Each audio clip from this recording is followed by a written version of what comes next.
সুপ্রভাত। আজ ১৪ই আগস্ট, বুধবার।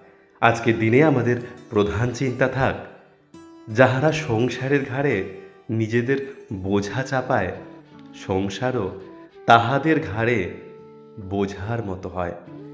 আজকের দিনে ঈশ্বরের কাছে আমাদের এই প্রার্থনা হোক, সেই দিব্য সত্তা যেন আমাকে ক্ষুদ্রতা ও স্বার্থপরতা হইতে রক্ষা করেন।